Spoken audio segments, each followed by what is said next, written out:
give 2-minute or 3-minute remarks on the life of John Lewis and how important it is for us to continue to remember him on July 17th every year. Wow. Lawrence. You know, you are. Lawrence High, he's on my committee too. for August the 17th, he's on that committee that you're going to be on the panel for that. But that's another. Oh yes, we're not here National Convention. All right. Watch out, Lawrence. We've been put the word double. So Lawrence Board. Lawrence I'm Board. excited also. Yeah. Lawrence Board, you know, the last time I saw John Lewis was literally 5 months before he passed. And, you know, I would say 7 months before he passed. And that December when I saw him, we were hugging, and there's a picture that the AP put out of two of us hugging because we had just passed what was then called the Voting Rights Advancement Act to correct the horrible Shelby versus Holder decision. And when I hugged him, I felt, his frailness. And my mind immediately said, "Oh, my Lord." And I wasn't shocked when a few weeks later the announcement came out about his having cancer.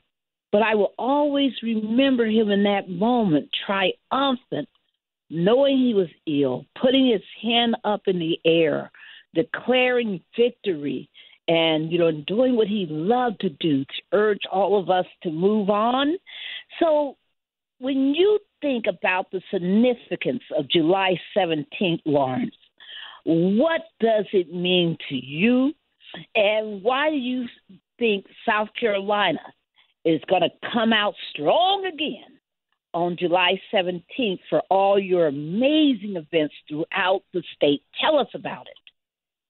Oh, yes. Yeah, and I agree. I think we will be able to use the inspiration and the power of John Lewis for the rest of our lives and for future generations. He was blessed by God to be able to inspire people to do great things and to do mighty things. And we're going to continue to try to do those things here in South Carolina with events around the state and press conferences and rallies with local leaders coming out to talk about elections and talk about why it's important that we need to protect our rights because, they push back against a lot of our voting rights. They do it in some cases where, it's not as noticeable as others. It's not as blatant, but they are cutting. Matter of fact, for instance, in South Carolina, our turnout in 2020 was greater than it was in 2022 because of some of the laws they enacted on drop boxes and also on absentee voting ballots where we have to have witnesses and things of that nature. So we were successful in achieving for the first time early voting that Carolina for All was essential in doing. But we also lost things. So it's important that the people in the community understand all these things and understand how important it is for us to be out fighting for rights. And they give us opportunity to engage with each other, and also especially in an election year like this. Wow. And, Barbara, one of the amazing things, I think, with Congressman John Lewis was that, people asked the question, what's significant about July the 17th? Why are you all doing this across the nation on July the 17th? Well, Barbara, as you know, July the 17th is the day that Congressman John Lewis passed.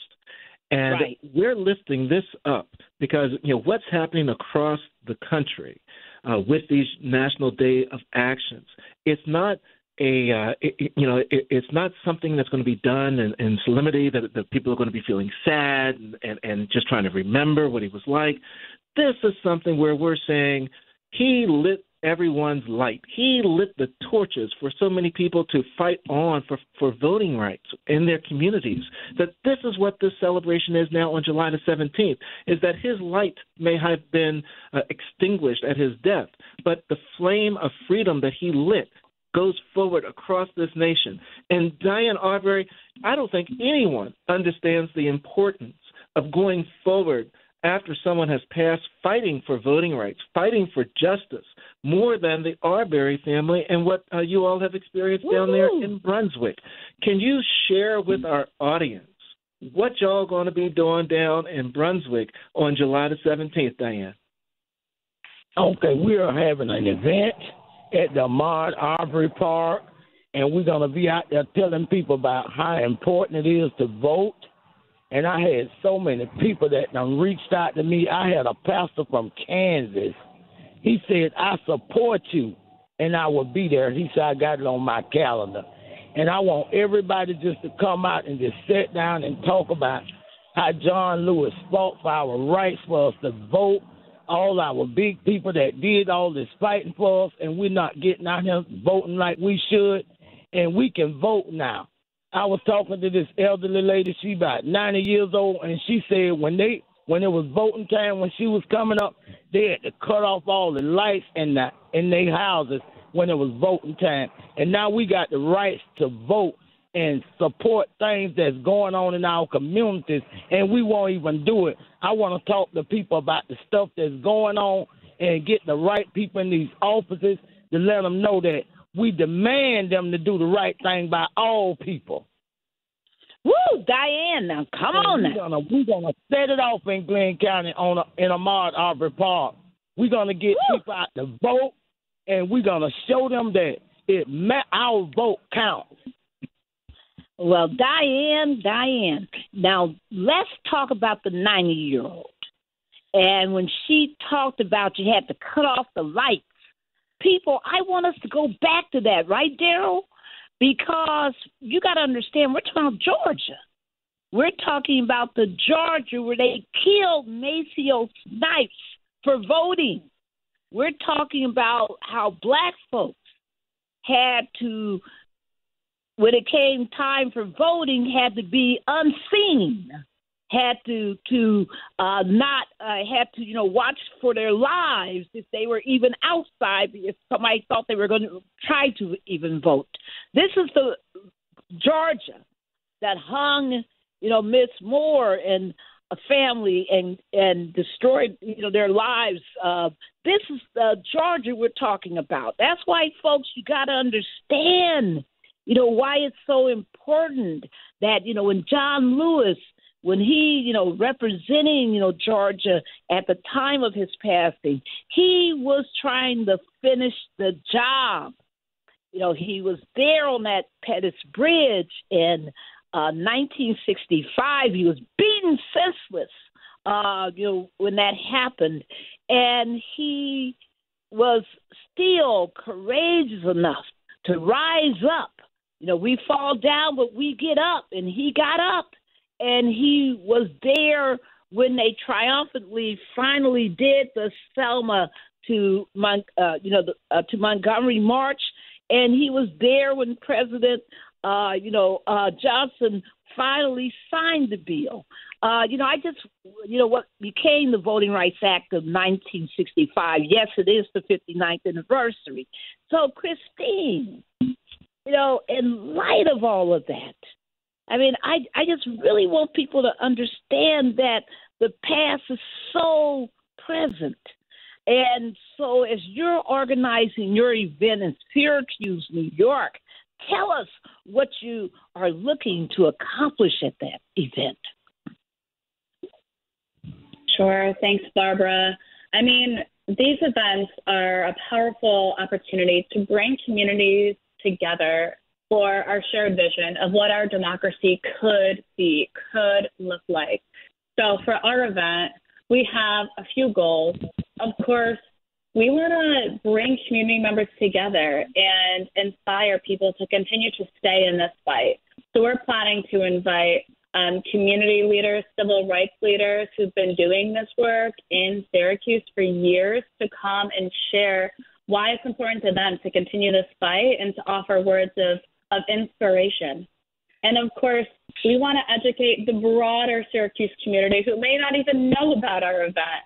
So we have lined up a bunch of fantastic leaders who are going to speak with press before, during, and after our event to get the word out far and wide to people across Syracuse, to people who maybe they haven't heard of the Freedom to Vote Act or the John R. Lewis Voting Rights Act yet, but to let them know if they're feeling discouraged about the way U.S. democracy is going, there is another way. There are people, thousands and thousands of people across this country working to pass these bold reforms that will make the promise of American democracy real to all of us. So our goal is to really inspire the people that already do this work to continue to do this work, and then to educate our broader community to continue to build our movement and invite them in. So that's the goal for our Syracuse event. And you know, Christine, there are people that are listening to this broadcast and they're thinking, "My goodness, I'm down in Carolina. I don't know if I'm near it. I'm over in Georgia, but I'm not certain I'm near Brunswick. I'm in Chicago, Illinois, or I'm in Bellwood." How do they find out if there's an event that's going on that's close to them? How do people get involved? Thanks so much, Daryl. That is a fantastic question. So we have a website that we'll send everyone. I will announce it, but we'll also send it to folks. But it's mobilize.us/John Lewis Action. When you go to that event website, you can see a map and a full list of all of the 80 events that we so far have scheduled across the country. You can type in your zip code and you can see where the closest event to you is being held. And if it's being held, maybe an hour away, maybe you can make the drive, organize a carpool, get folks to go. But there's another option, and that is you can host an event yourself. And we actually have a call later today at 4 p.m. where we're helping people, whether they're experienced hosts or first-time hosts, providing some resources, tips to hold your own event. So don't fret if you don't have an event near you. We would love to help you plan your own events. We're sending out resources like signs and banners to help make sure that folks feel supported and have the resources they need to organize these events. And we're helping spread the word far and wide so that others in your community can find your event and can join. Because if you're looking at the map and you don't see an event, others might be as well. So if you don't see one near you, I would really encourage folks to talk to a couple other folks that you know in your community that care about these issues and plan your own event. And there are also some virtual events as well. So stay tuned for those. There's going to be some virtual options if you don't have an event near you or if you can't commit to hosting an event this time around. Absolutely. And I want people to know that there are events happening all over the country, as we've been talking about. Seattle, Washington has a huge event planned. Oakland, California. We have Houston, Birmingham. We have Tidewater, Virginia, Detroit, Tennessee, North Carolina, Kentucky, you name the states, Ohio, all of these states throughout the country. New York, yes, folks, Philadelphia, Pittsburgh, they're all coming out. They're doing the thing on July 17th. You want to be part of this. You want to make sure that you are engaged. And so we are so happy that we have these amazing activists.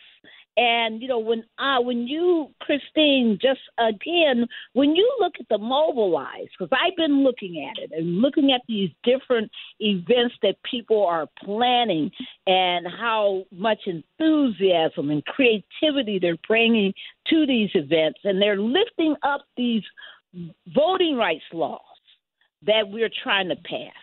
The Freedom to Vote Act, the John Lewis Voting Rights Advancement Act, the amazing Native American Voting Rights Act, and the need for D.C. statehood.